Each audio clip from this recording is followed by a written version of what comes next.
Hey everyone, welcome back to Bubble Tales। चलिए आज के अमेजिंग वीडियो के सफ़र पर। मे आई कम इन सर? वो अपने प्रोफेसर से पूछ रहा था जो अभी एक टेबल पर बैठे हुए थे क्लास में और अपने स्टूडेंट्स का इंतज़ार कर रहे थे।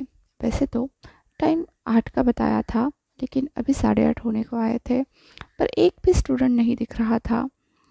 यहाँ ईवो भी डरते डरते ही क्लास में एंटर कर रहा था, क्योंकि प्रोफेसर शाओ बहुत ही ज़्यादा स्ट्रिक्ट थे, खासकर अपने सारे वर्क को लेकर, सारे असाइनमेंट्स को लेकर। और यहाँ पर कोई और स्टूडेंट क्लास में नहीं था। ईवो को तो लग रहा था कि वो ही लेट हुआ है, पर यहाँ पर तो कोई भी नहीं था। और प्रोफेसर शाओ वो तो पहले ही इतने पिस्ड ऑफ दिख रहे थे कि क्या कहे। यस, कम इन, प्रोफेसर शाओ ने कहा। तो ये वो चुपचाप अंदर आकर बैठ गया। उसने अपना बैकपैक निकल कर वही बेंच पर रख दिया और इंतज़ार करने लगा कि कोई और स्टूडेंट आए। 8:30 से 9 बज गए और अभी ईवो का पेट आवाज़ें करने लगा, क्योंकि ईवो ने सुबह से कुछ भी नहीं खाया था। कल फ्राइडे नाइट थी, सो उसकी नाइट ड्यूटी, जहाँ पर वो पार्ट टाइम जॉब करता है, वो काफ़ी देर तक चली, जिस वजह से उसे सुबह उठने में भी देर हो गई और क्लास पहुँचने में भी। सो उसे डर लग रहा था कि प्रोफेसर उसे डांटेंगे, पर यहाँ तो पूरा माजरा ही गड़बड़ था। मतलब कोई भी स्टूडेंट नहीं आया था, लिटरली कोई भी नहीं। हर एक के वीकेंड पर अपने अपने प्लान्स होते हैं, और प्रोफेसर ने ऐसे शॉर्ट नोटिस पर बताया कि वो एक कैंपेन असाइनमेंट करने के लिए जा रहे हैं, तो सबका कोप अप कर पाना मुश्किल है। वैसे भी सबके अपने अपने क्लब्स हैं और उन क्लब्स में हमेशा कुछ ना कुछ चलता रहता है। मतलब किसी का लाफ्टर क्लब है तो वो अपने कुछ प्रोग्राम्स अरेंज करेंगे, किसी का स्पोर्ट्स क्लब है तो वो अपने प्रोग्राम्स अरेंज करते रहेंगे। ऐसे में अगर प्रोफेसर शाओ पूरी क्लास को ये नोटिफिकेशन भेज दे फ्राइडे दोपहर को कि कल हम हाइकिंग पर जा रहे हैं, वहाँ पर हमें ये सारी असाइनमेंट्स करनी है, तो सारे स्टूडेंट को इनवाइट किया जाता है। इनवाइट किया जाता है, कंपल्शन नहीं है। शायद इसीलिए कोई भी स्टूडेंट नहीं आया। वैसे कि वो सोच रहा था कि वो किसी को पूछे, किसी स्टूडेंट को। उसने अपना फ़ोन निकाल कर देखा तो उसे याद आया, ओह शिट, कल वो फ़ोन चार्ज पे लगाना तो भूल ही गया था। वैसे भी वो सोच ही रहा था कि किसे कॉल करे। क्लास में किसी के भी साथ उसकी इतनी ज़्यादा नहीं बनती। मतलब हाँ, उसका डेस्कमेट है एक, लेकिन उससे ज़्यादा लोगों के बारे में पता भी नहीं है। वैसे भी वो तो अपने में ही गुम रहता है, अपना काम और वो खुद, उसके असाइनमेंट, स्टडीज़।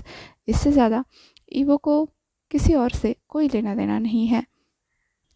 वो कभी हैंग आउट नहीं करता, किसी पार्टीज़ में नहीं जाता, और ख़ासकर जो स्टूडेंट्स की ऐसे पीने पिलाने की पार्टीज चलती है, उससे तो ईवो को एलर्जी है। वो kind of extra introvert person है, जिस वजह से वो किसी को पूछ भी नहीं सकता। हाँ, उसके डेस्कमेट और उसने वीचैट को एक्सचेंज किया है तो वो उससे पूछ सकता है, लेकिन अभी तो उसका फ़ोन ही डेड है। क्या करे, प्रोफेसर से फ़ोन ले? लेकिन इबो में इतनी हिम्मत कहा कि वो अपने प्रोफेसर से कुछ पूछे।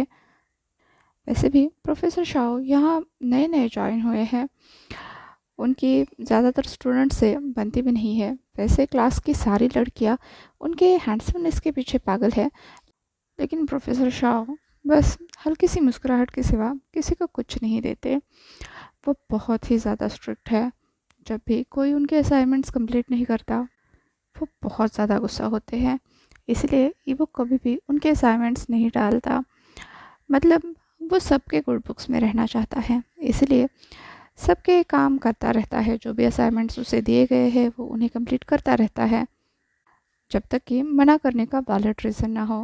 और वैसे भी आज वीकेंड है, ईवो का कोई और प्लान नहीं था, इसलिए वो यहाँ पर आ गया, डरते डरते ही कि कहीं उसे लेट ना हो गया हो, कहीं सब लोग निकल ना गए हो। लेकिन यहाँ पर तो कोई भी नहीं है, तो ईवो चुपचाप क्लास में बैठ गया। आधा घंटा हो गया और अब उसका पेट भी आवाज़ करने लगा। भूख लगी थी, सुबह से कुछ खाया भी नहीं था। इधर प्रोफेसर को भी उस खाली क्लास में ईवो के पेट की आवाज़ साफ साफ सुनाई दी। तो उन्होंने ईवो की तरफ देखते हुए पूछा, तुमने ब्रेकफास्ट नहीं किया? ईवो को बहुत एम्बैरेसमेंट हुई, ऐसे उसका पेट उसे दगा कैसे दे सकता है। खैर, प्रोफेसर के सवाल का जवाब तो देना ही पड़ेगा। तो उसने बस खड़े होते हुए कहा, एक्चुअली अगर आपको कोई दिक्कत ना हो तो मैं कैंटीन से होकर आऊँ? तभी प्रोफेसर शाह ने घड़ी की तरफ देखते हुए कहा, नो प्रॉब्लम, आई थिंक हमें अब निकलना चाहिए। ईवो ने अपने आसपास देखा, क्लास पूरी खाली थी और प्रोफेसर शाह उसे कह रहे थे कि उन्हें निकलना चाहिए। ईवो को तो लगा था कि ये असाइनमेंट डिसमिस हो जाएगी, लेकिन ऐसा कुछ नहीं। प्रोफेसर शाह बस उसे ही लेकर जाने की बात कर रहे हैं। उसने कहा, लेकिन सर बाकी स्टूडेंट? तो प्रोफेसर शाह ने कहा, जो आए हैं उतना काफ़ी है, चलो चलते हैं। अब ईवो के पास कोई और चारा तो था नहीं, वो आ गया है, ऐसे मुंह पर मना तो नहीं कर सकता, और उसके पास कोई बहाना है भी नहीं कि वो क्यों नहीं जाना चाहता। वो डांस क्लब में है और डांस क्लब का कोई वीकेंड इवेंट उसे याद भी नहीं आ रहा है। तो प्रोफेसर को क्या जवाब दे? कोई रिलेटिव, कोई फैमिली मेम्बर? ईवो के पास भी वो भी नहीं है, क्योंकि वो इस सिटी में अकेला रहता है। उसके पेरेंट्स दूसरी सिटी से बिलोंग करते हैं। खैर, जो है देखा जाएगा, ये सोचते हुए ईवो अपना बैकपैक लेकर खड़ा हुआ। तो प्रोफेसर उसे अपने साथ लेकर बस स्टॉप की तरफ जाने लगे। प्रोफेसर ने अपनी कार ली हुई थी और वो ईवो से कह रहे थे, तुमने ब्रेकफास्ट नहीं किया तो चलो यहाँ पर कर लेते हैं। ये कहते हुए उन्होंने एक रेस्टोरेंट के सामने अपनी कार रोक दी और फिर ईवो को ब्रेकफास्ट ऑफर किया। वैसे ईवो एम्बैरस तो बहुत लग रहा था, पर भूख भी लग रही थी, तो कोई और चारा न देखकर उसने चुपचाप वहाँ पर ब्रेकफास्ट किया। इनफैक्ट जब तक ईवो ब्रेकफास्ट कर रहा था, प्रोफेसर ने पे भी कर दिया।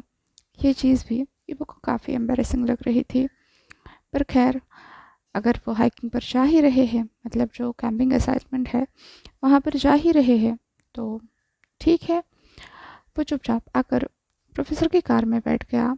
प्रोफेसर वहाँ से बस स्टॉप की तरफ चलने लगे। साथ में वो ईवो को ये भी बता रहे थे कि कभी भी ब्रेकफास्ट स्किप नहीं करना चाहिए, अपनी हेल्थ का ख्याल रखना चाहिए, ओवर टाइम ड्यूटीज़ नहीं करनी चाहिए, क्योंकि ईवो ने रीज़न दिया था कि उसने कल ओवर टाइम किया था, जिस वजह से उसे सोने में देर हो गई। प्रोफेसर कार चलाते वक्त मतलब ईवो को एक एक नसीहत देते जा रहे थे। इधर ईवो अपने प्रोफेसर की तरफ देख रहा था। वो यंग है, ईवो से कुछ ही साल बड़े होंगे, अभी अभी ज्वाइन हुए हैं, मतलब 1-2 साल पहले शायद। जब ईवो फर्स्ट ईयर में आया था तभी प्रोफेसर ज्वाइन हुए थे, या उससे 1-2 साल पहले, क्योंकि वो यहाँ पर सबसे ज़्यादा यंगर थे, लेकिन सबसे ज़्यादा स्ट्रिक्ट भी थे। लड़कियाँ उनके पीछे पागल है, लेकिन प्रोफेसर किसी को भाव नहीं देते। वैसे उसने लड़कियों की गॉसिप सुनी है कि प्रोफेसर के लिप्स के नीचे एक मोल है। आज तक ईवो ने कभी ये नोटिस नहीं किया, पर आज पता नहीं क्यों उसका प्रोफेसर के फेस को देखने का, उनके मोल को देखने का मन कर रहा था। एटलीस्ट इतने पास होने के बाद तो वो ये डेयरिंग कर ही सकता है। इसलिए उसने बस अपना चेहरा घुमाने की कोशिश की और अपने प्रोफेसर की तरफ देखा, लेकिन तुरंत ही वो वापस से सामने देखने लगा। वो ऐसी चीज़ें नहीं कर सकता। प्रोफेसर की नज़र में वो पर्वर्ट बन जाएगा, मतलब जिसको बिल्कुल भी मैनर्स नहीं है। वो ऐसा सोच भी कैसे सकता है कि वो प्रोफेसर के फेस को देखेगा? मतलब उसे वो मोल ढूंढना पड़ेगा, कहाँ पर है। ऊपर से उनके नेक की वेन, उसकी भी बात होती है, उनके हाथ, उसके वेन्स, उसकी भी बात होती है। बहुत सारी चीज़ें हैं जो ईवो को याद आ रही थी। जैसे लड़कियाँ प्रोफेसर शाह को डिस्क्राइब कर रही थी, वैसे वैसे ईवो को एक एक चीज़ याद आ रही थी। उनकी हाइट, उनके बोलने का तरीका, ये सब कुछ ईवो ने पहले कभी भी इतना ज़्यादा ध्यान नहीं दिया था, पर आज प्रोफेसर के इतने करीब होने के बाद पता नहीं क्यों उसके दिल में एक अजीब सी बेचैनी सी उठ रही थी। दूसरी तरफ प्रोफेसर शाह बड़े आराम से गाड़ी चलाते हुए ईवो को एक एक चीज़ बता रहे थे कि कैसे ईवो के मार्क्स लास्ट टर्म में उतने अच्छे नहीं दिखे, मतलब उसके रिजल्ट्स अच्छे नहीं आए हैं। ईवो इससे बेटर कर सकता है। खुद को सपोर्ट करने के लिए हर कोई काम करता है। क्लास के ऑलमोस्ट आधे से ज़्यादा लड़के लड़कियां कहीं ना कहीं पार्ट टाइम जॉब करते हैं, लेकिन उनके रिजल्ट्स अच्छे हैं, ईवो से बेटर है, तो ईवो क्यों नहीं करता। वेल, ईवो उन्हें बताना चाहता था कि वो डांस मेजर है, डांस में ज़्यादा फोकस करता है और वो उसी से रिलेटेड कुछ ना कुछ आगे करना चाहता है, इसलिए अदर थियोरी वाले टॉपिक्स में उसे ज़्यादा इंटरेस्ट नहीं है। पर ये कोई वैलिड रीज़न नहीं हुआ। वो अच्छा कर सकता है, सच में कर सकता है अगर वो ध्यान दे। पर शायद ईवो ही किसी भी चीज़ में कुछ खास फोकस नहीं रखता। डांस भी अगर वो करता है तो अपने मज़े के लिए करता है, उसे पसंद है इसलिए करता है। उसे बेनिफिट हो या फिर ऐसे नहीं कि जी जान लगाकर मेहनत करे। प्रोफेसर उसे बता रहे थे, यही दिन है मेहनत करने के। खुद पर मेहनत करो, खुद को तराशो, ताकि फ्यूचर में तुम एक बेटर पर्सन बन सको। ईवो को उनकी बातें समझ भी आ रही थी, सही भी लग रही थी, लेकिन वो एक होता है ना टीनेज हार्मोन्स, जो बहुत सारी चीज़ों में खोए खोए से रहते हैं। ईवो का भी कुछ ऐसा ही था कि वो बस अपने टीनेज ईयर्स में खोया खोया सा रहता है, काम करता है और फिर थोड़ी बहुत इंजॉयमेंट करता है, वीडियोस देखता है, डांस करता है और मोस्टली अकेला ही रहता है। वेल, उसके इस बिहेवियर के पीछे एक वजह भी है कि ईवो को लड़के पसंद है, पर यह बात उसने आज तक किसी को भी नहीं बताई है। हाँ, उसे खुद पता है कि उसे लड़के पसंद है, पर ना तो उसकी फैमिली इस चीज़ को मानेगी, ना ही सोसाइटी। तो ईवो ने इस चीज़ को किसी को भी नहीं बताया। इनफैक्ट वो तो ये कोशिश कर रहा है कि वो लाइफ टाइम सिंगल ही रहे, मतलब कोई ना कोई काम करे, कोई छोटा मोटा, और फिर अपनी ज़रूरतें पूरी करे और किसी की भी तरफ अट्रैक्ट ना हो। मन ही मन में उसका द्वंद चलता रहता है, मतलब जब भी कोई उसे अट्रैक्टिव लड़का दिखता है तो वो उससे दूर भागने की कोशिश करता है। और आज सडनली प्रोफेसर के साथ बैठे हुए ईवो को अचानक से खुद प्रोफेसर ही अट्रैक्टिव लगने लगे हैं और उसे मतलब डर लगने लगा है अपने खुद के हार्मोन्स पे। कहाँ प्रोफेसर उसके साथ इतने पोलाइट हो रहे हैं, उसे ब्रेकफास्ट खिला रहे हैं, और ईवो के दिमाग में क्या आ रहा है, बस मेरे साथ में एक पर्सन है, मतलब एक मैन है और वो बहुत ही ज़्यादा अट्रैक्टिव है, और उसकी बातें, उसकी स्मेल, उसकी पर्सनालिटी, ईवो के दिमाग में बस यही चल रहा है। इसलिए वो प्रोफेसर को जवाब देने में भी लेट हो रहा है। ईवो को अपने ऊपर ही गुस्सा आ रहा है। ऐसे टाइम पे अपना कूल कंपोजर वो कैसे भूल सकता है, जबकि वो खुद को कूल गाय कहलाता है। वैसे प्रोफेसर के इस पोस्चर के सामने सच में कोई भी पानी पानी हो जाए एक तरह से, क्योंकि वो उनका ऑरा, उसमें कुछ तो कमाल था। ये वो चाहकर भी उस चीज़ को अपने दिमाग से हटा नहीं पा रहा था। ना वो प्रोफेसर की तरफ देख रहा था, ना उनकी बातों पर उसका अच्छे से ध्यान था, मतलब उसकी जो इनर टर्मोइल है वो ही चल रहा था। लेकिन ईवो के रोंगटे खड़े हो रहे थे, उसके पैर काँप रहे थे, बिल्कुल वबली से हो रहे थे। वो अभी भी कार में बैठा हुआ था और मतलब एक तरह से प्रोफेसर का ध्यान उस पर नहीं था। ये चीज़ थी कि ईवो अभी भी नॉर्मल मतलब लग रहा था, पर अभी भी उसके पैर शेक कर रहे थे, उसकी मुट्ठियाँ बिछ रही थी। वो बस सामने देख रहा था, उसे बार बार प्यास लग रही थी और वो बस ये सोच रहा था कि बस जल्दी से जल्दी ये जर्नी ख़त्म हो जाए, मतलब कार से जो वो बस स्टॉप की तरफ जा रहे हैं वो जर्नी ख़त्म हो जाए। वेल, ईवो बस प्रे करता रहा और प्रोफेसर शाओ कभी उससे कोई बात पूछते उसका जवाब देता रहा, जब तक कि उनकी वो जर्नी ख़त्म नहीं हो जाती। और फाइनली वो बस स्टॉप पर पहुंच ही गए। यहाँ से एक पास ही के पहाड़ की तरफ जो बस उन्हें ले जाने वाली थी, उसमें प्रोफेसर शाओ और ये स्टूडेंट वांगीबो जाकर बैठ गए। ये कैंपेन स्पॉन्सर्ड था, तो ईबो को इस बात की भी चिंता करने की कोई ज़रूरत नहीं थी। सो वो बस जाकर उसी बस में बैठ गया। प्रोफेसर शाओ और ईबो दोनों को भी अलग अलग सीट मिली और ईबो इसके लिए मन ही मन भगवान का शुक्रिया कर रहा था, क्योंकि वो प्रोफेसर शाओ के बगल में बैठ ही नहीं सकता। एटलीस्ट तब तो नहीं जब उसे पता हो कि उस पर प्रोफेसर शाओ का असर हो रहा है। वो चाहकर भी उन्हें इग्नोर नहीं कर पा रहा है।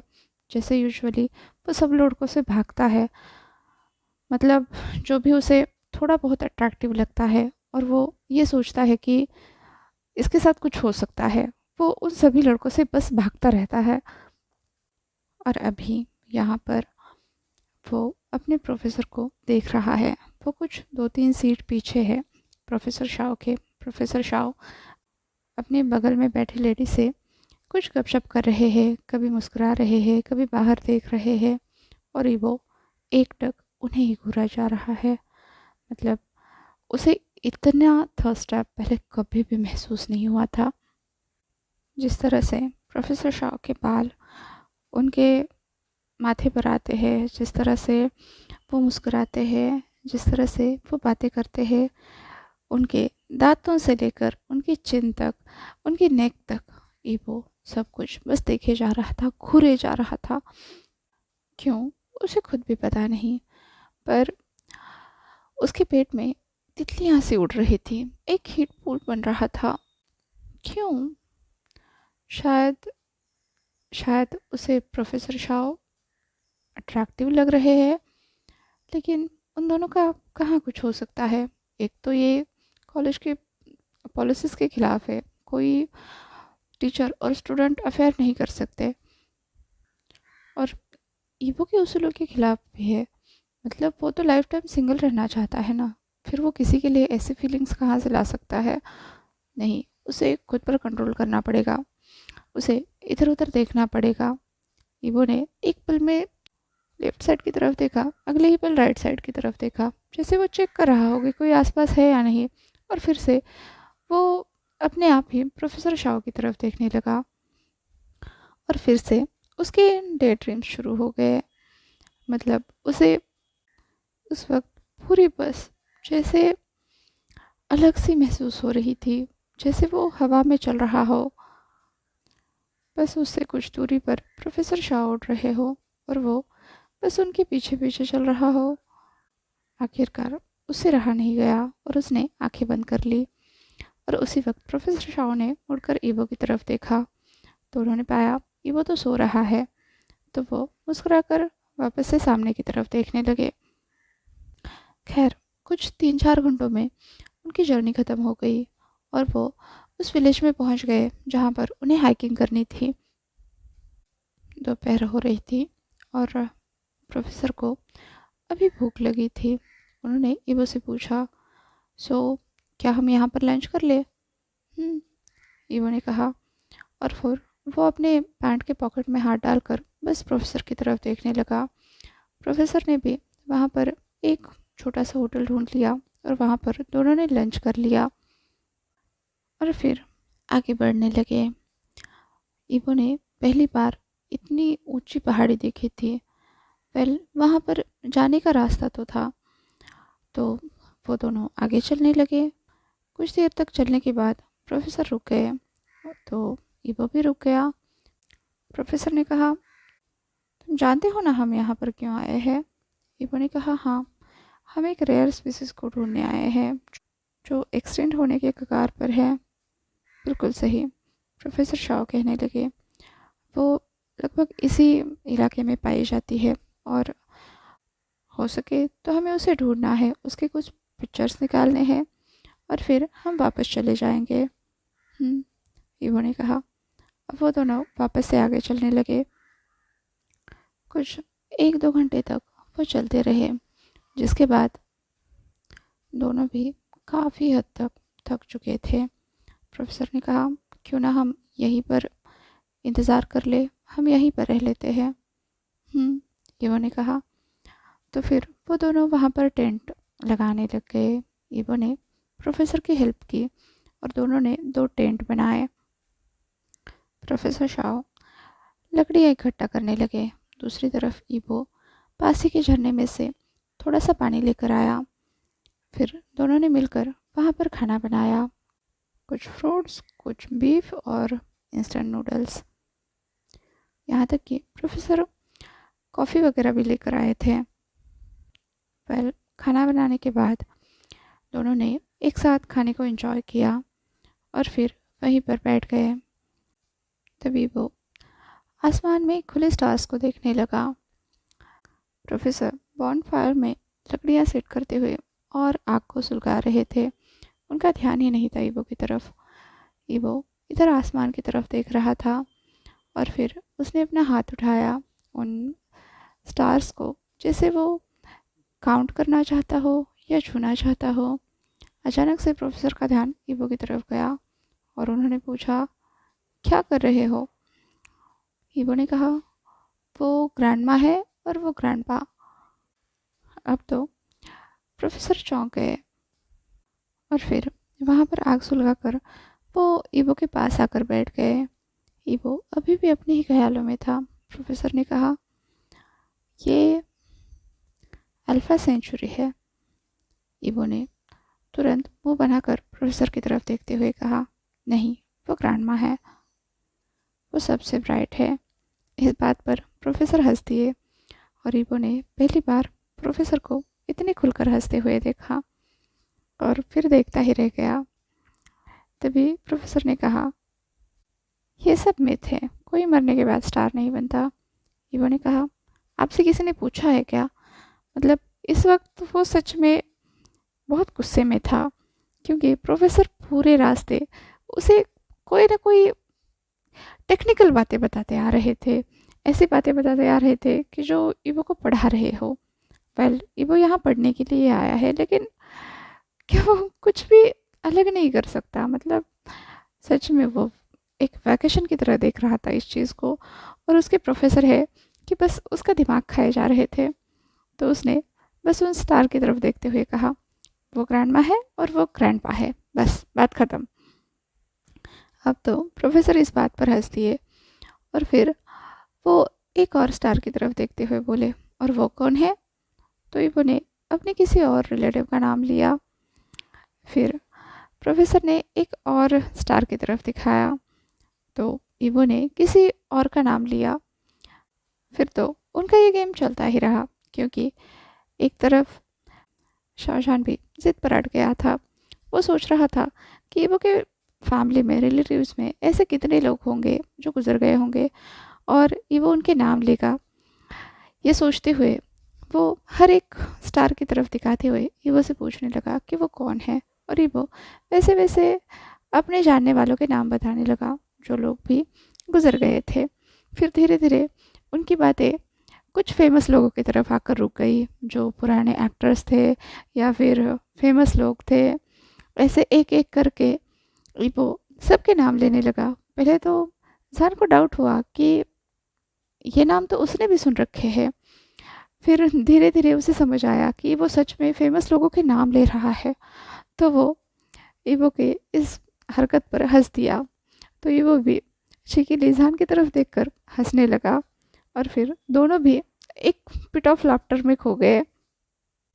तो दोनों को भी इस गेम में मज़ा आने लगा था। अब जहा ने एक खाली स्पेस की तरफ देखते हुए कहा, अच्छा, वो स्पेस किसके लिए है? ईबो ने कहा, "हम्म, मेरे नानी के लिए।" जहा ने चौंक कर ईबो की तरफ देखा तो ईबो ने कहा, उनकी तबीयत सही नहीं है ना? अब शाहजहां ने ईबो की तरफ देखते हुए कहा, ये तो डार्क हो गया। ईबो ने कहा, हर किसी को मरना है। तो शाहजहां ने कहा, हर किसी को मरना है, एक दिन मैं भी मरूंगा और तुम भी। ईबो ने कहा, वो तो सही है। तो जान ने पूछा, तो फिर तुम कौन सी स्पेस लेने वाले हो? तो ईबो ने एक जगह की तरफ इशारा किया और कहा, मैं उस स्पेस में जाऊंगा, वहाँ पे स्टार बनूंगा। फिर जान ने पूछा, और मेरे लिए कौन सी स्पेस सही है? तो ईबो ने एक और खाली स्पेस की तरफ इशारा करते हुए कहा, आपके लिए ये सही है। जान ने उन उन दो स्पेस के बीच में हाथ से नाप लेते हुए कहा, तो हम दोनों इतने दूर दूर रहने वाले हैं, मैं चोनचिंग में और तुम लोयांग में। ईबो ने कहा, नहीं, पर आप ऐसा क्यों कह रहे हैं? तो जहान ने कहा, क्योंकि चोनचिंग मेरे बर्थ प्लेस है और लोयांग तुम्हारी। ईबो ने अब शाहजहां की तरफ देखा और कहा, पर अभी तो मैं इस सिटी में आया हूँ और पता नहीं, शायद यहाँ पर अपॉर्चुनिटीज़ बेटर है तो मैं यहीं पे रहूँगा आगे चल के। अच्छी बात है, प्रोफेसर ने कहा। ईबो ने कहा, और आप?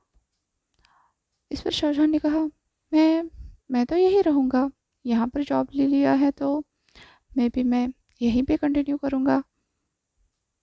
ईबो ने पूछा, वैसे आप अपनी सिटी छोड़कर यहाँ पर क्यों आए? जहां ने कहा, जॉब के लिए। और तुम? जहां ने पूछा।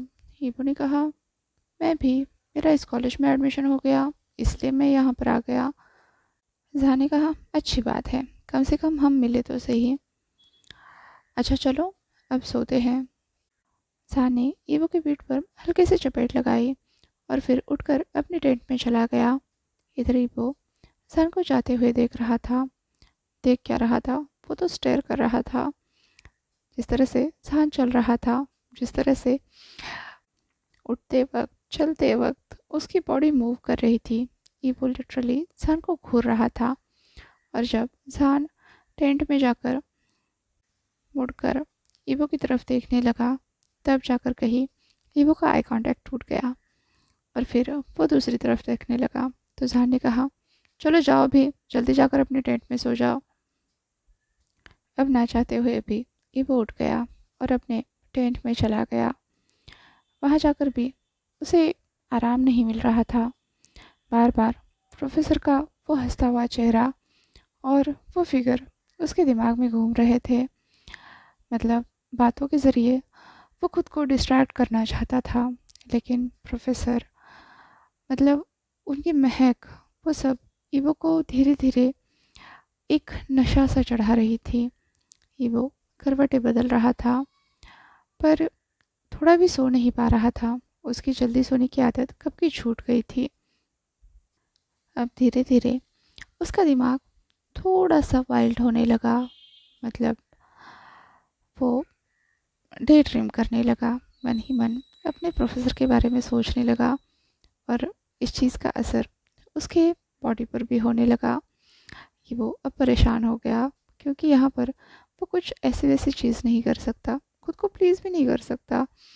अगर गलती से भी प्रोफेसर शाह को उसकी आवाज़ चली गई, फिर तो वो कितना ज़्यादा एम्बैरस होगा। वो तो बस खुद को काम डाउन करने की कोशिश करने लगा, जिसमें वो पूरी तरह से नाकामयाब रहा। पर तभी उसे अपने टेंट पर कुछ गिरने की आवाज़ आने लगी। ईबो चौंक गया।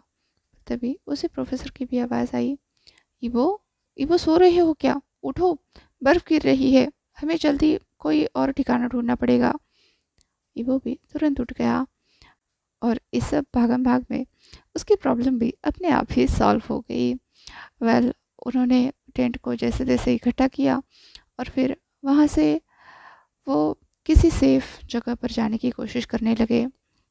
प्रोफेसर ने कहा, वैसे मुझे पता है यहाँ पर एक छोटी सी केव भी है जहाँ पर हम रात भर बैठ सकते हैं। वेल, कंफर्टेबल तो नहीं है, लेकिन हम बैठ सकते हैं। ये सोचकर वो उसी अंधेरे में उस केव को तलाशने लगे। थोड़े बहुत आगे चले गए और फाइनली उन्हें वो केव मिल ही गई। वेल, वो केव इतनी बड़ी भी नहीं थी कि दो लोग आराम से सो सके। हाँ, वो बैठ सकते हैं, बैठकर सो सकते हैं और उनके बैग्स भी सेफ रहेंगे। तो वो दोनों वहीं पर बैठ गए। बाहर बर्फबारी होने लगी और इधर दोनों केव में बैठकर बस बाहर की तरफ देख रहे थे। बीच ब्लैक अंधेरे में कुछ भी सही से दिखाई नहीं दे रहा था, पर ये प्रोफेसर और स्टूडेंट दोनों बैठे हुए थे। पहले तो उन दोनों के बीच में एक बैग था, बट प्रोफेसर ने वो बैग हटाकर एक साइड रख दिया और वो बीच में आ गए। तो ईबो भी, मतलब ईबो के वो बिल्कुल बगल में हो गए। इधर ईबो की हालत फिर से ख़राब होने लगी, क्योंकि अब तक उसने नोटिस ही नहीं किया था। उसके प्रोफेसर ने बस एक टैंक टॉप पहन रखा था और शॉर्ट्स सोने के लिए। शायद ईवो की भी हालत अलग नहीं थी, उसने भी एक टी शर्ट और शॉर्ट पहन रखी थी और बाहर बर्फ़ गिरने की वजह से अब दोनों को भी ठंड लग रही थी। वेल, दोनों भी गर्म कपड़े नहीं लाए थे क्योंकि ये कैंप साइट होने वाला था और वेदर रिपोर्ट की माने तो बर्फबारी के कोई दूर दूर तक आसार नहीं थे। इसलिए दोनों भी बस जितने ज़रूरी होते हैं उतने ही कपड़े लाए थे। वेल, अभी के लिए तो प्रोफेसर शाह ने एक ब्लैंकेट निकाला और दोनों के पैर ढक लिए। इधर दोनों अगल बगल में बैठे हुए थे और ईवो काफ़ी तप रहा था। तो प्रोफेसर ने पूछा, क्या हुआ है तुम्हें? कहीं तुम बीमार तो नहीं हो गए? नहीं, ईवो ने कहा। वेल, वो प्रोफेसर को क्या बताए कि वो कितना ज़्यादा अनकंफर्टेबल हो रहा है अपने प्रोफेसर के इतने करीब बैठने से। दूसरी तरफ वो अपने प्रोफेसर के सामने अनकंफर्टेबल भी नहीं होना चाहता था क्योंकि सच में उसने शॉर्ट्स के अलावा नीचे कुछ और पहन नहीं रखा था और ऐसे ही अपने थाइस के टच होने की वजह से ही उसे बहुत बुरे सेंसेशंस हो रहे थे। ऊपर से प्रोफेसर, उनकी वो स्मेल जो ही वो अब तक दूर से लेता हुआ आ रहा था, वो अभी उसके इतने करीब है। दोनों अगल बगल में बैठे हुए हैं, पैरों पर ब्लैंकेट डाला हुआ है और दोनों भी बाहर के बर्फ़ को देख रहे हैं। ये सब कुछ बहुत बुरा था ईवो पर, इसका बहुत बुरा असर हो रहा था। इधर प्रोफेसर ने उसके कंधे पर हाथ रखा और कहा, कोई बात नहीं, कोई परेशानी नहीं। अगर तुम्हें डर लग रहा हो तो तुम मेरे और करीब आ जाओ, आराम से सो जाओ, मैं यहीं पर हूँ, चिंता मत करो। ईवो अब अपने प्रोफेसर को क्या समझाए कि चिंता करने की तो बात है, प्लीज़ मुझसे दूर रहिए। यहाँ ईवो पूरी तरह से स्टिफ हो चुका था। मतलब प्रोफेसर उसकी हेल्प करने जा रहे थे और उसके दिमाग में प्रोफेसर को लेकर ही इतने गंदे गंदे ख्याल आ रहे थे जिन्हें चाहकर भी वो अपने दिमाग से हटा नहीं पा रहा था। इधर प्रोफेसर उससे फिर से बातें करने लगे, हो सके तो सोने की कोशिश करो, अभी रात भर हमें ऐसे ही रुकना पड़ेगा, जब सुबह बर्फबारी ख़त्म हो जाएगी तो हम निकल सकते हैं। ईवो ने कहा, पर उसकी आवाज़ इतनी बुरी आ रही थी कि प्रोफेसर चौंक कर उसकी तरफ देखने लगे। फिर उन्होंने कहा, क्या तुम्हें कोई दिक्कत है? ईवो ने बस ना में सिर हिलाया, पर उसका पूरा चेहरा लाल हो चुका था, तप रहा था। प्रोफेसर ने कहा, बाय एनी चांस तुम्हें फील तो नहीं हो रहा है? अब ईवो ने बस अपना सर झुका लिया। वो अपने प्रोफेसर को कैसे बताए, क्या बताए? तब प्रोफेसर ने ईवो के कंधे पर से अपना हाथ हटाया और वो दूसरी तरफ मुड़ गए। फिर बोले, अगर तुम चाहो तो अपना बिजनेस कर सकते हो, आई आई वोंट माइंड। और इधर ईवो, जो इतने थोड़े से भी मूवमेंट से बहुत ज़्यादा पागल हो रहा था, वो फिर से और ज़्यादा एम्बैरस हो गया। वो भी प्रोफेसर की तरफ पीट करके बैठ गया। वेल, वो जगह इतनी छोटी थी कि वो कुछ भी नहीं कर सकता था। अगर वो खुद को टच करने की भी कोशिश करे तब भी उसका हाथ पीछे जाकर प्रोफेसर को लगेगा और ये उसके लिए और भी ज़्यादा एम्बैरेसमेंट होगा। तो उसने कुछ नहीं किया, बस वैसे ही बैठा रहा। फिर प्रोफेसर कुछ और बातें बताने लगे और बोर करने लगे और धीरे धीरे वो डिस्ट्रैक्ट हो गया और फिर वही पत्थर पर सर लगाकर वो सो गया। अगली सुबह प्रोफेसर ईवो से जल्दी उठ गए और फिर वहाँ से दूर चले गए। जब ईवो की आँख खुली तब वो उस छोटी सी केव में अकेला था। प्रोफेसर का बैग वही था लेकिन प्रोफेसर नहीं थे। इधर ईवो, जो खुद को कंट्रोल किए हुए था, उसका मशरूम वाला सीन अब शुरू हो गया था। बाहर अभी अंधेरा था और प्रोफेसर अभी यहाँ पर नहीं थे। तो बस ईवो ने इधर उधर चेक किया। हर तरफ बर्फ़ की एक हल्की सी चादर लिपटी हुई दिख रही थी और ईवो इधर तप रहा था, बिल्कुल बेकाबू सा हो रहा था। तो उसने बस अपने शॉर्ट में हाथ डाल दिए और फिर अपना बिजनेस करने लगा। दूसरी तरफ शाहजहान, वो ज़्यादा दूर नहीं गया था, बस वहीं पर था साइड में। इधर ईवो की हर बढ़ती हुई सांसें, दबी हुई आवाज़ें उसे आ रही थी लेकिन वो लौटा नहीं क्योंकि ईवो एक गर्म खून है, मतलब जवान लड़का है और उसे थोड़ी सी प्राइवेसी की ज़रूरत तो है। ये सोचकर शाहजहान वहीं पर थम गया। वो वापस नहीं लौटा। पर इधर ईवो क्लाइमैक्स पर पहुंचते पहुंचते कुछ ज़्यादा ही वाइल्ड हो गया और वो लिटरली जान का नाम लेने लगा। और उसे ये भी एहसास हुआ कि जान का नाम लेने से उसे आसानी हो रही है। फिर क्या था, वो जान का नाम बुदबुदाने लगा। वैसे तो जान को ये सब सुनाई नहीं दे रहा था, पर एट द एंड वो जान का नाम इतने ज़ोर से चिल्लाया कि जान वहीं पर स्टिफ हो गया। खैर, उसे ठंड लग रही थी, लेकिन ईवो की इन सब हरकतों से वो ठंड भी कहीं भाग गई और जान कुछ देर तक वहीं पर खड़ा रहा। फिर इधर उधर घूमा और कुछ देर बाद फाइनली वो वापस आ गया। इधर ईवो वैसे ही पत्थर पर सर रखे अभी भी बैठा हुआ था। हाँ, उसका एक हाथ बहुत गलत जगह पर था, पर जान उसे इग्नोर करना चाहता था, एटलीस्ट अभी तो सही, क्योंकि वो कोई पेडोफाइल नहीं था। वेल, वो अडल्ट है, अपने फाइनल ईयर में है, लेकिन फिर भी जान अपने थॉट्स को संभाले हुए था। तो उसने बस अपना बैकपैक उठाया और इबो को आवाज़ लगाते हुए कहा, चलो इबो, हमें निकलना होगा। अब जाकर इबो होश में आया और उसने हड़बड़ी में अपना हाथ हटाया और फिर सर झुकाकर अपने प्रोफेसर से आई कांटेक्ट किए बिना वो चुपचाप अपने बैकपैक लेकर उठ गया। इधर प्रोफेसर आगे चलने लगे और इबो उनके पीछे पीछे। कुछ और टाइम बीत गया। दोनों फ्रेश अप हो गए, उन्होंने कपड़े चेंज कर लिए और फिर से आगे बढ़ने लगे। ये सारा जो जंगल था वो मॉस्किटो से भरा हुआ था और बाकी के इंसेक्ट्स भी थे। इन सब से बचने के लिए दोनों ने मॉस्किटो रिपेलेंट्स लगाए। फिर कुछ देर बाद ब्रेकफास्ट किया और फिर आगे की चढ़ाई करने लगे। करीब दोपहर का समय हो रहा था। ब्रेकफास्ट के बाद वो वापस से खाना खाने के लिए रुके हुए थे।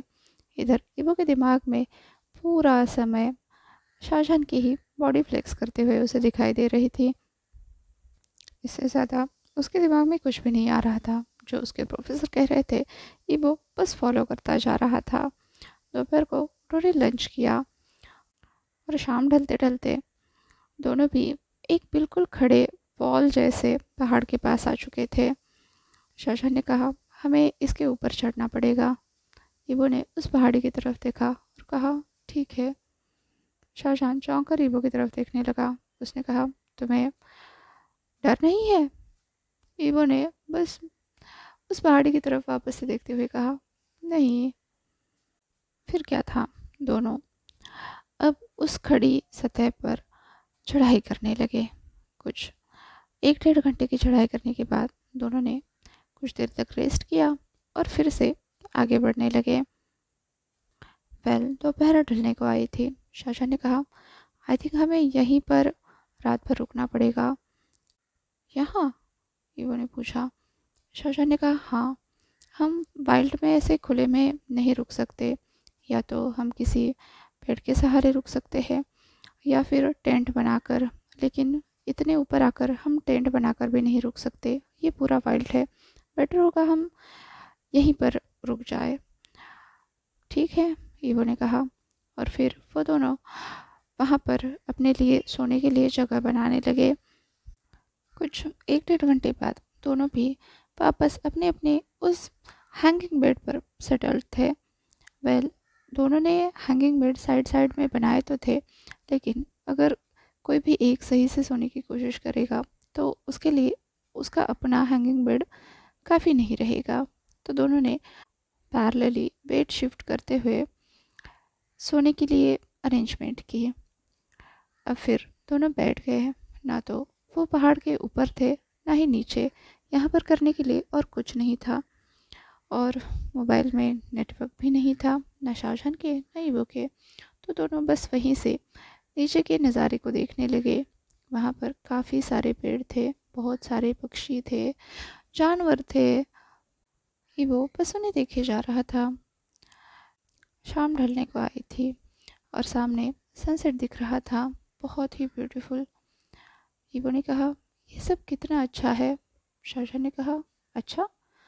तुम्हें ऐसे एडवेंचरस ट्रिप्स पसंद है, मतलब सारे गेम्स वगैरह? हाँ, ईवो ने कहा। शाहजहां ने पूछा कौन कौन से गेम्स पसंद है? तो ईवो बताने लगा कि उसे स्केटबोर्डिंग पसंद है, रेसिंग पसंद है और ऐसी ही बहुत सारी चीज़ें।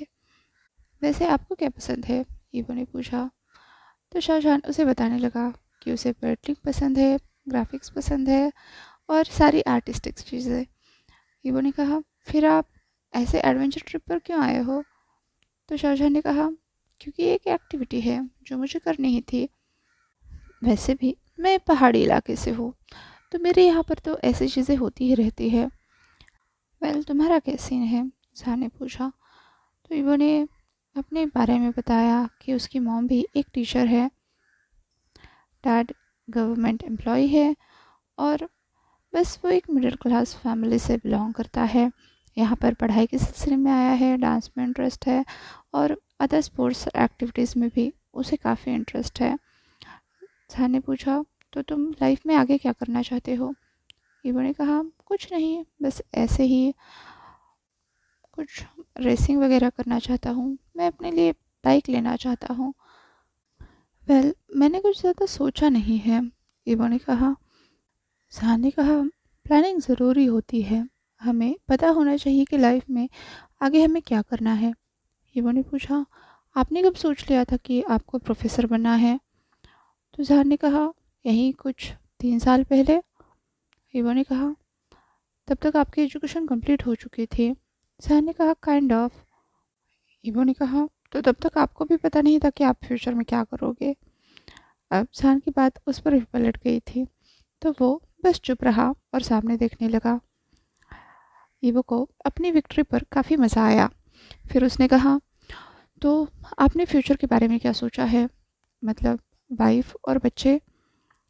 जहान ने चौंक कर ईवो की तरफ देखा। तो ईवो ने कहा मतलब वो मैडम शाओली के साथ आपका अच्छा पैर बन रहा है? जहान ने अब ईवो की तरफ देखकर अपनी आंखें बड़ी बड़ी की, मतलब मैडम शाओली उसकी कलीग है, अच्छी है, लेकिन उसके दिमाग में ऐसा कुछ नहीं है उसे लेकर। तो उसने कहा "अम, ये तुमसे किसने कहा?" ईवो ने कहा पूरे गॉसिप बोर्ड में बस यही बातें चलती रहती है। अच्छा, कौन सा गॉसिप बोर्ड? दिखाओ तो, शाहजहां ने पूछा। ईवो ने अपने फ़ोन की तरफ देखते हुए कहा एक्चुअली इट्स डेड, तो मैं अभी तो आपको दिखा नहीं सकता, पर बातें ऐसे ही चलती है कि आप और मैम शाओली, इनकी कुछ चलेगा, मतलब आप दोनों एज अ कपल अच्छे लगते हो। शाहजहां ने कहा नॉट पॉसिबल। ईवो ने कहा ऐसे क्यों? तो शाहजहां ने कहा क्योंकि मुझे लड़कियां नहीं पसंद। अब तो ईवो और भी चौंक गया। उसने कहा क्या? तो शाहजहां ने कहा हाँ, I am not comfortable with girls. अब ईवो ने बोलने के लिए मुंह तो खोला, पर कुछ भी नहीं निकला। वो बस सामने की तरफ देखने लगा। तो शाहजहां ने पूछा क्या हुआ? क्या तुम भी ओल्ड हॉग में से हो जो सिर्फ स्ट्रेट रिलेशनशिप्स मानते हैं? ईवो अब बस दूसरी तरफ देखने लगा। उसका चेहरा वापस से एक बार लाल होने लगा था। मतलब उसे इतने टाइम से जो अट्रैक्शन फील हो रहा था वो ऐसे ही नहीं था। वो किसी स्ट्रेट मैन को ख़राब नहीं कर रहा था, बल्कि सन का तो खुद ही निकले। वेल, उसे खुश होना चाहिए था या रोना चाहिए था, उसे खुद भी समझ नहीं आ रहा था। वो वो बस अपने ही ख्यालों में था। इधर शाहजहां ने पूछा वैसे तुम्हारा बॉयफ्रेंड है लगता है? अभी वो ने चौंक कर जान की तरफ देखा। तो जान ने कहा तुम सुबह उसका नाम जो चिल्ला रहे थे वो तो आप। ईवो बोलते बोलते रुक गया और जान आगे के कॉन्टेक्स्ट को समझ गया। उसके चेहरे पर एक हल्की सी स्मर्क आ गई, पर उसने कुछ भी कहा नहीं। वो भी बस पहाड़ से पीठ लगाकर सामने वाले सनसेट के नज़ारे को देखने लगा।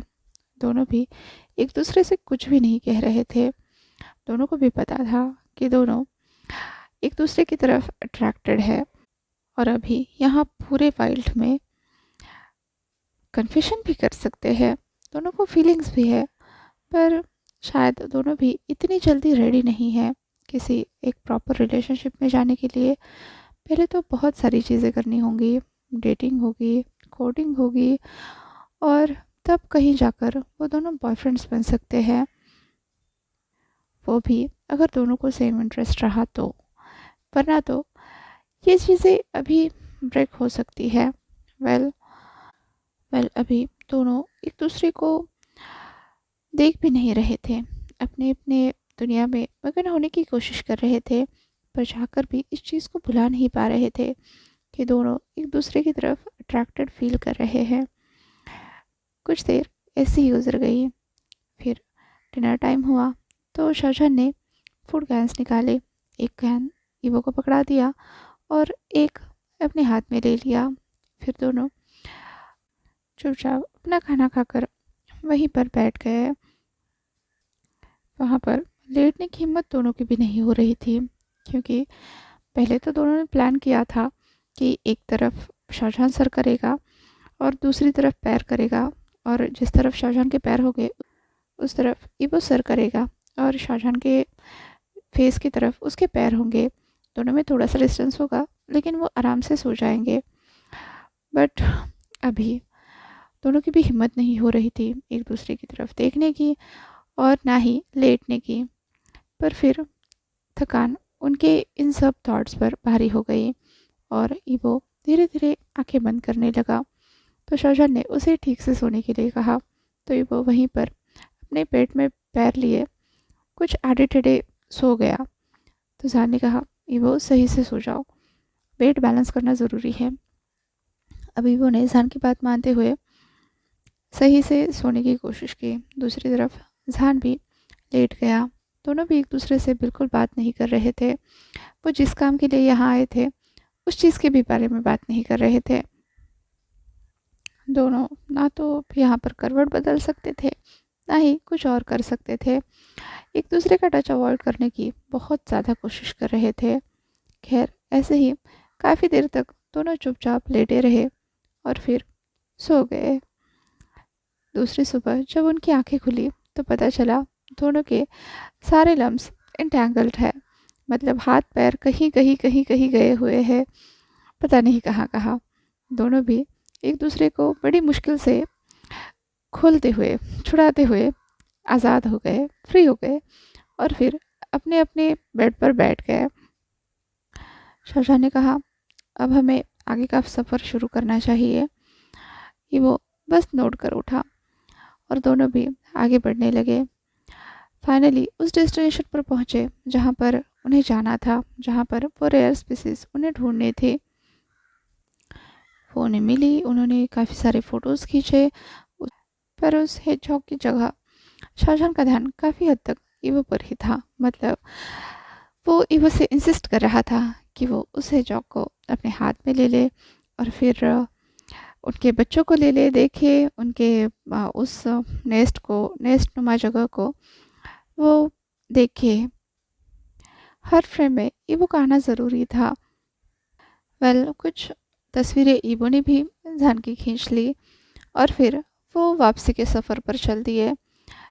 चढ़ाई से ज़्यादा ढलान बेहतर थी, क्योंकि पहाड़ी पर उन्हें रुकना नहीं पड़ा। वो सीधा नीचे पहुंच गए, जिसके बाद कुछ 2 घंटे तक चलने के बाद वो वापस से उसी कैंप साइट पर थे जहाँ पर उन्होंने रात गुजारी थी। फिर शाम होते होते वो वापस विलेज में भी पहुंच गए, जहाँ से 4 घंटे का सफ़र करके लेट नाइट वो बस स्टॉप पर पहुंच गए। पूरे वापसी के सफ़र में ना तो जान कुछ ज़्यादा बोल रहा था, ना ही ईबो। मतलब जितनी ज़रूरत है बस उतनी ही बात कर रहे थे, जैसे कहाँ रुकना है, कहाँ चलना है, कुछ लेना है या फिर नहीं लेना है। बस जान भी कंफर्टेबल नहीं था, ना ही ईबो। दोनों भी जल्द से जल्द ये सफ़र ख़त्म करके अपने नॉर्मल सेल्फ में वापस लौट जाना चाहते थे, और कुछ ऐसा ही हुआ। जल्द से जल्द वो वापस सिटी पहुँचे। फिर जान ने ईवो को उसके डॉर्म में ड्रॉप किया और वापस आकर गाड़ी में बैठ गया। फिर उसने एक कॉल डायल किया अपनी मदर को, उनसे थोड़ी बहुत बातें की और फिर वो अपने घर के लिए चल दिया। अगले दिन जब वो अपनी क्लास में पहुंचा तो वहाँ की कुछ लड़कियों की बातें उसे सुनाई दी। पता है, कल कॉलेज से वापस जाते हुए ही मैं शॉपिंग करके गई थी। पता नहीं क्यों प्रोफेसर ने एन मोमेंट पर ये ट्रिप पोस्टपोन कर दी। अब तो ईवो की हालत देखने लायक थी। ट्रिप पोस्टपोन कर दी, पर पर वो तो ट्रिप पर गया था। कैसे? क्यों? उसके दिमाग में अभी बहुत सारे सवाल थे।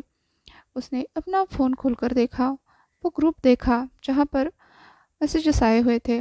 उसने उस अपने डेस्क मेट से भी वो उसका फ़ोन लेकर देखा, तो वहाँ पर कुछ आगे भी मैसेजेस थे जिसमें प्रोफेसर ने ट्रिप पोस्टपोन करने के बारे में मैसेज किया था, पर ईवो के फ़ोन में वो मैसेज नहीं था।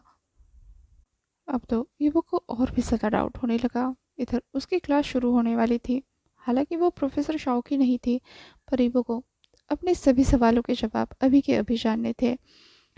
मतलब ये ट्रिप पोस्टपोन होने के बारे में, ऊपर से शाओजन के साथ होते हुए उसे बार बार इतनी ज़्यादा तकलीफ़ क्यों हो रही थी, मतलब बार बार वो हॉट क्यों फील कर रहा था। तो ईवो वहीं से अपनी क्लास को छोड़कर तुरंत बाहर निकल गया, सीधा प्रोफेसर शाओ के केबिन में। वहाँ जाते ही वही प्यारी सी खुशबू ईवो को वापस से पागल सा करने लगी और उसे फिर से कुछ तो महसूस होने लगा। प्रोफेसर शाओ अपने टेबल पर बैठे हुए थे, अपने बड़े बड़े स्पेक्स लगाए हुए, और कुछ काम कर रहे थे। इधर ईवो बिना पूछे दरवाज़ा खोलकर सीधा अंदर आ गया था, और अभी अंदर आकर ऑकवर्ड हो गया था क्योंकि प्रोफेसर शाओ सच में बहुत ही ज़्यादा हॉट लग रहे थे। और ईवो जो बोलने आया था वो भूलकर बस प्रोफेसर की तरफ देखने लगा। उनके वो बाल जो उनके माथे पर आ रहे थे, उनके स्पेक्ट्स, उनके हाथ, उनकी वो झुकी हुई नज़रें, उनके गले के वो वेंस, उनके हाथों के वेंस, ये सब कुछ देखकर ईवो बस अपने प्रोफेसर को देखे ही जा रहा था, कुछ भी कर नहीं रहा था। कुछ देर बाद प्रोफेसर ने बिना अपनी सर को उठाए, बिना अपनी नज़रें उठाए ईवो से कहा, कम ऑन सिट डाउन। अब जाकर ईवो होश में आया और वो आकर प्रोफेसर के सामने बैठ गया। क्या बात है? प्रोफेसर ने पूछा। तो ईवो ने कहा, आ ट्रिप ट्रिप कैंसिल थी, वो वो असाइनमेंट कैंसिल हुआ था ना? तो प्रोफेसर ने कहा, हाँ। ईवो ने कहा, तो प्रोफेसर ने कहा, हम क्यों गए थे? हाँ, ईवो ने कहा। तो प्रोफेसर ने कहा, क्यों, तुम्हें पसंद नहीं आया? ईवो सोचने लगा। अच्छा तो उसे लगा, लेकिन लेकिन ईवो बोला। प्रोफेसर ने कहा, तुम्हारे कुछ और प्लान्स थे? नहीं, ऐसा नहीं है, ईवो ने कहा। तो प्रोफेसर ने पूछा, तो तुम्हें अच्छा नहीं लगा? नहीं, ईवो कहने की कोशिश कर रहा था, पर उसके पास कोई स्पेसिफिक जवाब नहीं था। उसके प्रोफेसर शायद उसे ट्रिक करके अपने साथ ले गए। मतलब उसे अभी तो ऐसा लग रहा था कि उसके प्रोफेसर ने उसे ट्रिक किया है। उसने कहा, आपने बोला क्यों नहीं कि ट्रिप पोस्टपोन हो गई है? प्रोफेसर शाओ अभी अपने स्पेक्ट्स उतार कर सीधा ईवो की तरफ देखकर बोले, क्योंकि मुझे कुछ ढूंढना था। ईवो को लगा वो इसी हेजहॉग की बात कर रहे हैं। उसने कहा, तो आप अकेले चले जाते, क्या आपको किसी के साथ की ज़रूरत थी?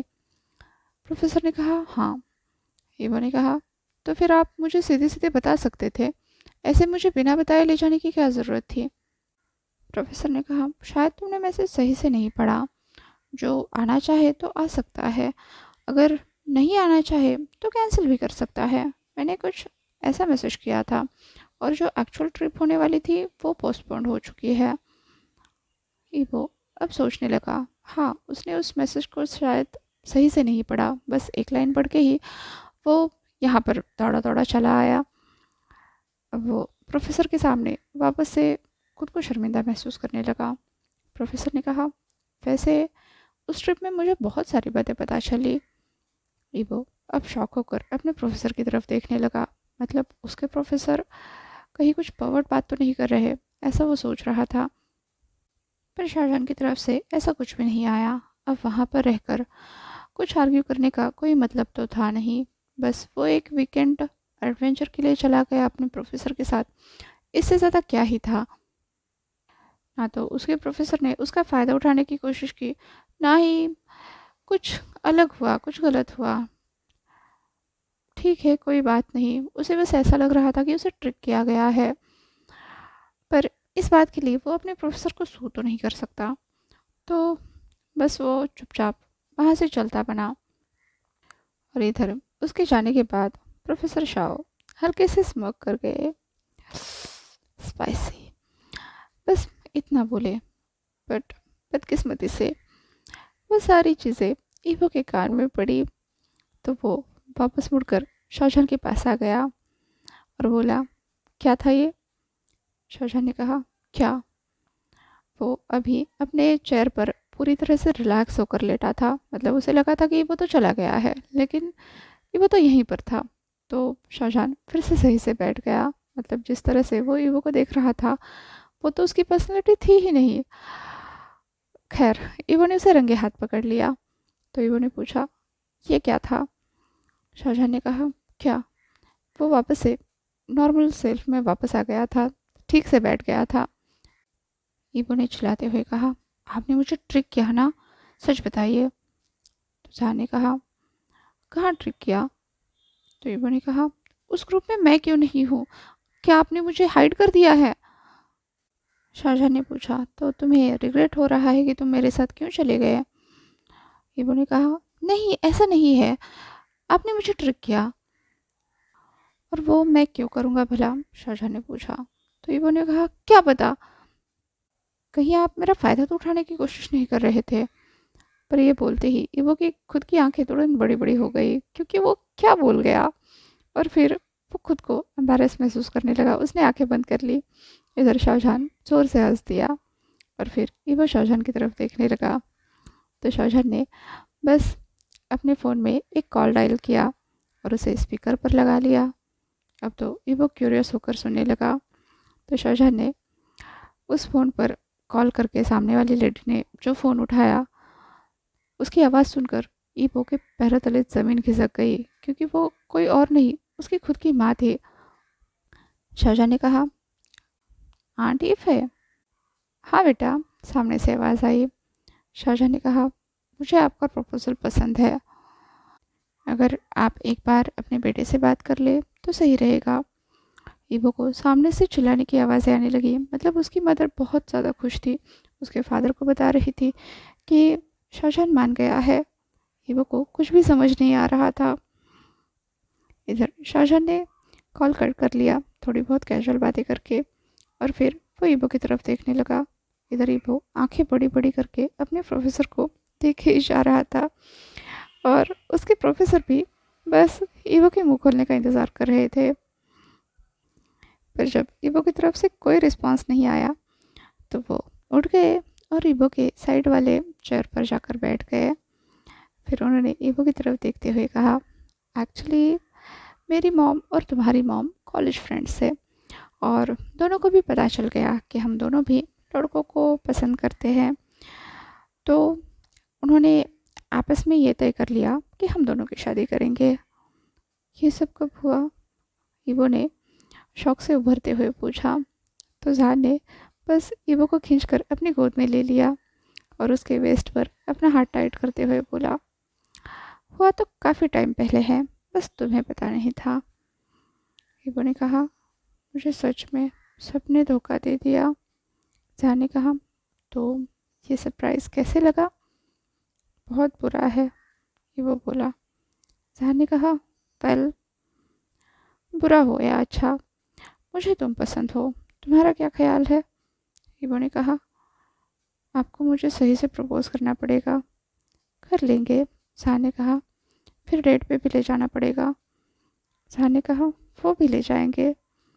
फिर आपको कोर्ट भी करना पड़ेगा। जान ने कहा, वो भी कर लेंगे। ईवो ने कहा, पर आपने मुझे ढूंढा कैसे? जान ने कहा, जब भी मैं तुम्हारे बेंच से होकर गुजरता था, तुम काफ़ी स्टिफ रहा करते थे, जिस वजह से मेरी नज़र तुम पर गई। फिर तुम्हारे बारे में जब मैंने पढ़ा, जाना, तो पता चला कि तुम वांग ईबो हो लोयांग से। ये नाम मुझे काफ़ी सुना सुना सा लगा। फिर हमारे पेरेंट्स की 25th ईयर्स रियूनियन पार्टी हुई, जहाँ पर मेरी मॉम तुम्हारी मॉम से मिली और फिर वो मुझे बताने लगी आंट ईफे के बारे में कि वो दोनों कैसे बेस्ट फ्रेंड्स है, कैसे बचपन में एक साथ रहते थे। वेल, मॉम जल्दी सेटल हो गई, इसलिए मेरा जन्म भी जल्दी हुआ और मैं तुमसे 6 साल बड़ा हूँ। और कुछ? उन्होंने कहा। तो मॉम भी इस सब में आपके साथ थी? जहान ने कहा। वेल, ऐसा तो नहीं है, कोई किसी के साथ नहीं था, बस किस्मत थी जो हम दोनों को साथ में मिलाना चाहती थी। वो जो जहान की गोद में बैठा हुआ था वो बोल रहा था, but I am not impressed. जहान ने कहा, सच में? तुम लिटरली मेरा नाम चिल्ला रहे थे। ये सुनकर ईवो के कान तुरंत लाल हो गए और वो जहान की गोद से उठने की कोशिश करने लगा, पर जहान थोड़े उसे जाने देने वाला था। उसने ईवो को और कसकर पकड़कर अपनी गोद में बिठाए रखा। तो ईवो आखिरकार हार कर बोला, जाने दीजिए ना। जहान ने कहा, नहीं, अभी मेरा मन नहीं भरा। ईवो को इतनी पूरी तरह से फ्लर्टिंग की बिल्कुल भी आदत नहीं थी। मतलब पहली बार जिस पर्सन ने उसे चूज़ किया है अपने लिए, वो पर्सन सीधा ईवो से फ्लर्ट कर रहा है और ईवो को भी उस पर क्रश है। जब आपका क्रश ही आपके साथ फ्लर्ट करे तो कितनी बुरी हालत हो सकती है। ईवो उसे एक्सपीरियंस कर रहा था और कहीं ना कहीं खुद को बेहाल होने से रोक रहा था, जो कि इतना भी आसान नहीं था। उसने वापस से सन के पास से उठने की कोशिश की तो जान ने फिर से ईवो को पकड़ कर रखा। तो ईवो ने कहा, प्लीज़ जाने दीजिए। इस बार वो बहुत ज़्यादा सीरियस था। तो जान ने भी अपना हाथ हटाया। ईवो उठ गया और बस वहाँ से जाने लगा। तो जान ने अपने चेयर को मोड़ते हुए कहा, चाहो तो तुम मेरा रेस्ट रूम यूज़ कर सकते हो। ये कहकर जान वापस से आकर अपनी चेयर पर बैठ गया। इधर ईवो के पास कोई और रास्ता नहीं था, तो वो चुपचाप जान के रेस्ट रूम में चला गया। जितना हो सके उतनी आवाज़ उसने शांत रखने की कोशिश की और कुछ टाइम बाद वापस बाहर भी आ गया। और उसके बाहर आते ही जान बिल्कुल स्ट्रॉम की तरह सीधा वॉशरूम के अंदर चला गया। ईवो के लिए ये एक बहुत बड़ा सरप्राइज़ था। मतलब उसने अपने प्रोफेसर को अपना कंपोजर लूज़ करते हुए कभी भी नहीं देखा था, पर अभी बिना कुछ कहे वो सीधा ऐसे रेस्ट रूम के अंदर चले गए। इधर ईवो एम्बैरेस हो रहा था क्योंकि कहीं ना कहीं उसकी आवाज़ें बाहर भी आ रही थी। वो चाहे जितना कंट्रोल कर ले, पर ऐसे 100% तो आवाज़ कंट्रोल नहीं हो सकती। वेल, जान वॉशरूम में चला गया और ईवो भागकर बाहर आ गया। हाँ, उसके दिल की धड़कनें बहुत बड़ी हुई थी, चेहरा लाल था, फिर भी उसको कंट्रोल तो करना ही था क्योंकि पूरी क्लास ख़त्म करनी थी, पूरा दिन भर का कॉलेज ख़त्म करना था। तो ईवो बस अपनी सीट पर जाकर बैठ गया और लेक्चर्स करने लगा। फिर बारी आई प्रोफेसर शाओ के लेक्चर की। अब ईवो की हालत ऐसी थी कि ना तो वो अपना सर ऊपर कर रहा था, ना ही प्रोफेसर शाओ की किसी भी बात पर ध्यान दे रहा था। प्रोफेसर शाओ की हालत भी कुछ ऐसी ही थी। आज वो बात करते करते 2-3 बार गड़बड़ कर चुके थे, पर जैसे तैसे करके उन्होंने अपना क्लास ख़त्म किया और फिर बिना कोई स्टूडेंट के क्वेरीज को लिए हुए वो सीधा क्लास से बाहर चले गए। शायद ये सब दोनों के लिए भी मुश्किल था, ऐसे कॉलेज में रहना, एक दूसरे को देखना। वेल, ईवो की तरफ से उसकी मदर को कंफर्मेशन मिल गया और दोनों मदर्स अब वेडिंग की तैयारी में लग गए। इधर दूसरी तरफ प्रोफेसर शाओ थोड़े से ढीठ थे, इसलिए ईवो को और भी ज़्यादा परेशानी होने लगी थी। पर जो कुछ भी हो रहा था वो सब कुछ उसे अच्छा लग रहा था। ऐसे प्रोफेसर का उसके पीछे पीछे घूमना, उसे इम्प्रेस करने की कोशिश करना, डेट्स पर ले जाना, हाथ पकड़ कर चलना, ऑल इन ऑल सब कुछ था जो ईवो को चाहिए था। और जिस एडवेंचर का मज़ा उसे उस वाइल्डरनेस में भी नहीं आ रहा था, वो एडवेंचर उसे यहाँ महसूस हो रहा था। सबके बीच में होते हुए इतना बड़ा सीक्रेट छुपा कर रखना। कि वो अपने प्रोफेसर को डेट कर रहा है, उनसे शादी करने वाला है। वेल, क्लास में जितने भी लड़के हैं, जितनी भी लड़कियां प्रोफेसर पर मरती है, उन सब की तो हालत ख़राब होने वाली थी जब सबको पता चलेगा कि एक्चुअल में ईबो है जिसने प्रोफेसर का दिल जीत लिया है। वेल, यहीं पर होती है ये कहानी ख़त्म। सच में आ ईबो के फाइनल एग्जामिनेशंस नेक्स्ट वीक से शुरू हो रहे थे और उसके फ़ोन में वापस से एक मैसेज आया प्रोफेसर शॉ की तरफ से कि उनका वापस से एक कैंपिंग असाइनमेंट है। वेल, ऐसा तो करना ही था क्योंकि लास्ट टाइम जब वो डेट पर गए थे वहाँ पर दोनों की थोड़ी बहुत बहस हो चुकी थी इस चीज़ को लेकर कि वो अपने लिए एक बाइक खरीदना चाहता था और जान चाहता था कि वो कार रेसिंग में पार्टिसिपेट करे क्योंकि जान के हिसाब से बाइक बहुत ज़्यादा खतरनाक होती है। पर ईवो वो थोड़ी ही मानने वाला था, उसने तो उल्टा वो बाइक जान को ही खरीदने के लिए कहा, यहाँ तक कि उसे कबूल भी करवाया।